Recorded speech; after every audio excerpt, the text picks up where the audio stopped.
Yeah. So let's talk about the reaction to this piece because, first of all, the mainstream media haven't picked it up at all. The White House press secretary denied it, I think, when they were asked by reporters afterwards, or they went out of their way of denying it when they weren't even asked. There's been some Republicans in Congress that are now asking around saying, wait a second, if this was covert, shouldn't we have been notified? What has been the reaction? What surprised you about that? What hasn't surprised you? Well, I know that if you want to get away from the story, and when I did stuff, I mentioned the story I did on the CIA spying completely contrary to their every law set in the books. They were never supposed to touch anything like that in America. Yeah. I told the New York Times, I've been working on it for 2 years. I told my editor 2 days before I wrote 7,000 words in the paper with 7 unnamed sources. Okay. And nobody called up and said, who are the sources? They'd asked me earlier and they learned who they were. So on this story, they ran it all over the front page.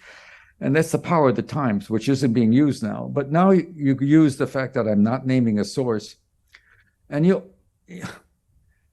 I can't even say anything that I've learned that puts anybody in a room. Because one thing we're good at is finding out people who might be talking. You know what I mean? Right. At this point, anybody could know from the source. But I've got a long track record. That they walk away from this one has to do, I think, with the polarization of the press that maybe Trump started. Trump came in and, you either liked him or you didn't like him. We soon had Fox News and the New York Post and other papers who were more, I guess, to the right, more conservative. And then you had the liberal press in total opposition. So it was and it stayed because it's a Democrat in power. The Democratic Senate's not going to touch it. The Republicans own the House. The one guy the one guy that seems to be way out there, who's quite bright, is Jim Jordan, who's chairman of a committee. Jordan's really, I've watched Jim run. He was head of a subcommittee in the House at one point, and he ran hearings on very complex money issues. A lot of them money issues, and he understands things. He does his homework, but he's caught up in trying to find out what's going on with Hunter Thompson, the son. That sort of peripheral issue. Why they're not looking at this more seriously? You mentioned that there's some talking, but there's been no serious action taken to find out. And let me tell you something. About the power of the White House. This happens on the 26th of September. He stiffs Europe, basically. And 4 days later, there's a news conference, and the press corps. Jake Sullivan, who's the national security advisor to the president, one of the gaggle that was always for expanding NATO during his career. That's been one of his things. So Sullivan gives a briefing, and finally somebody asks him about the pipeline that blew up, and he does the thing. Well, we don't know anything, but he says very carefully, very interestingly, but Denway and Normark are going to be looking at it, and we'll, of course, we have no idea. It looks like the Russians did it. The Russians are behaving in the ways they do, dropping that stuff, the usual stuff. And no reporter seems to know what the president had said, the threat he'd made earlier. That isn't mentioned, because that's pretty important in my version of the story. Anyway, and he says there's going to be an investigation. The Swedes and the Danes are doing an investigation. So, okay, we got an answer. A month later, the Swedes and Danes, after their investigation, guess what they report? They concluded something happened underground. There was an explosion that probably was sabotage. That was their conclusion a month later. It's comical, really comical. And meanwhile, and so here's the president of the United States. He has the power to do something to send out something called a tasking order. The president can task the community, and he's got a lot of options. We have something called the Office of National Intelligence, which is the PUBA. They're in charge of all of it, the known and the unknown and the down and dirty. And they have a director of intelligence who has the charge to do any investigation. He's not asked to do anything.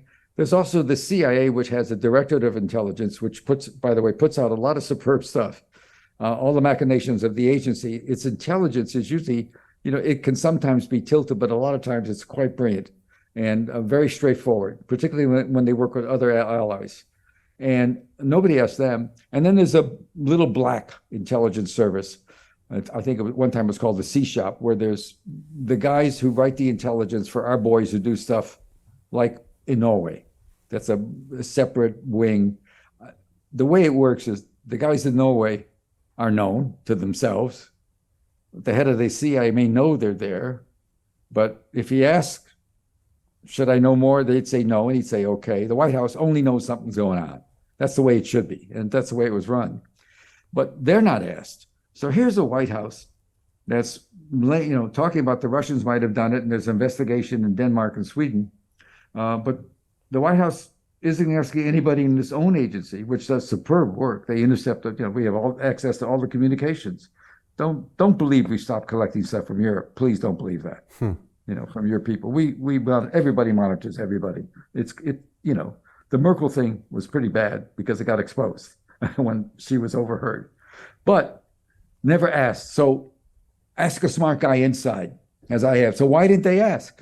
And the answer is, well, because they knew the answer. Why would you ask the community to do something and have them find out what we know? We know we did it. Right. But So the press doesn't even think that way because I don't know why. So all things point to this. This is the biggest open secret to everybody in the community. There's no doubt to anybody who's anywhere near this that the U.S. did this, from pipeline people to anybody. The pipeline people and the people who were involved working with the companies. Don't forget, it was a huge, big enterprise that put 1,500 miles of pipe underwater. And there was a big community, and they had a lot of people they hired to represent them in Washington. And a lot of very good oil people worked for them. And also all the poobahs that own the companies that finance the piping is usually done through you'll go to some major slush fund and get money from them, an investment corporation. But basically, I know I have physical reason to know things in my hand that they all understood right away it was Russia. It was not Russia because that made no sense. They all understood the only player was, I don't know, is Montenegro part of, I always keep forgetting to look, is Montenegro part of NATO? Maybe not, Montenegro did it by itself, but I can guarantee you NATO didn't do it because they'd be shooting themselves in the foot. My name is Jim Rickards. I'm a former advisor to the CIA, Department of Defense, and the White House. In a moment, you'll have my own evidence that very few people have seen.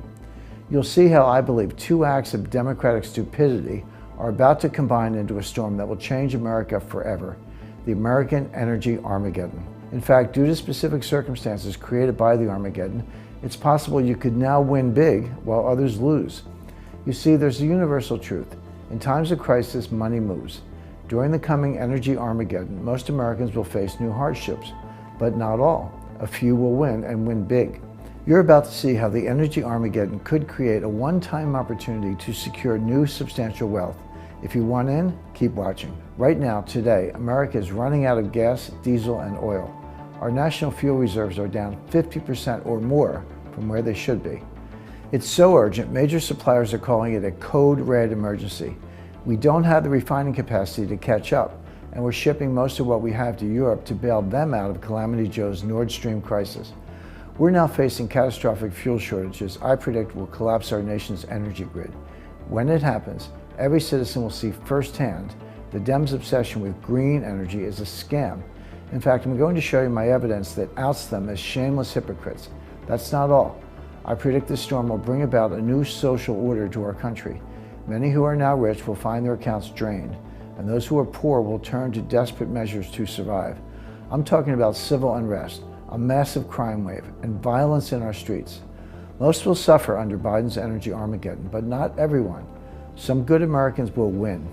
They'll take advantage of wealth-building opportunities created by the upheaval, which I'll reveal here today, to vastly improve their personal economic situation. And that's the most important thing I want to share with you.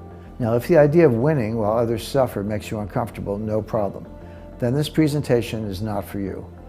But the way I see it, our great nation was built during times of crisis when a few smart people recognized opportunity and seized it. If you see the storm coming, if you know Calamity Joe and his ilk are steering us straight into it, and you want to not just survive, but thrive by using the crisis potentially to grow your personal wealth, then you're exactly who I want to reach today. Give me about 3 minutes of your time. I'm going to show you everything right now.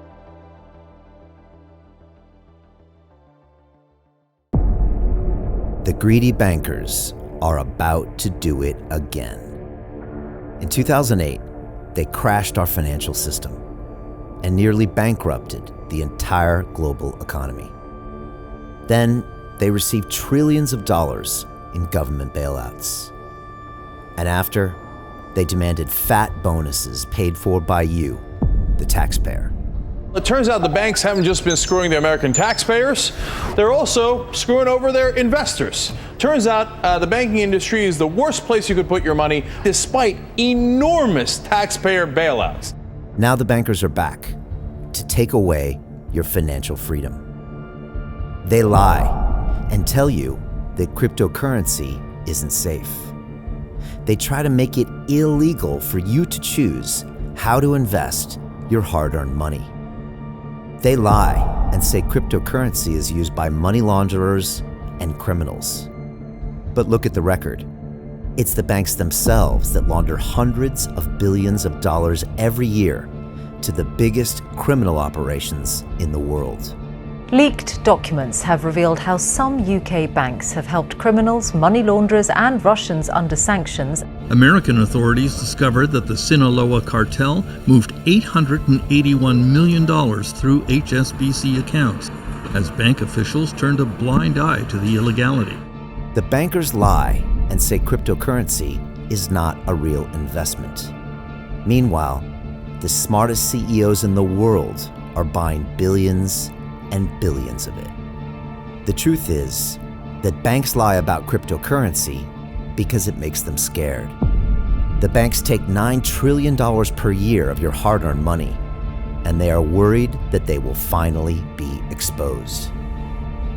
They're scared because crypto means they can no longer control your money, which means they can no longer control you. They are scared because you might actually understand your money and intelligently decide what to do with it. Now is the time for us to come together, fight back, and take control. It's time to educate ourselves, our families, and our communities. Because financial education means financial freedom. We know that cryptocurrencies will help us build the new decentralized financial system of the future. A banking system that is of the people, by the people, and for the people.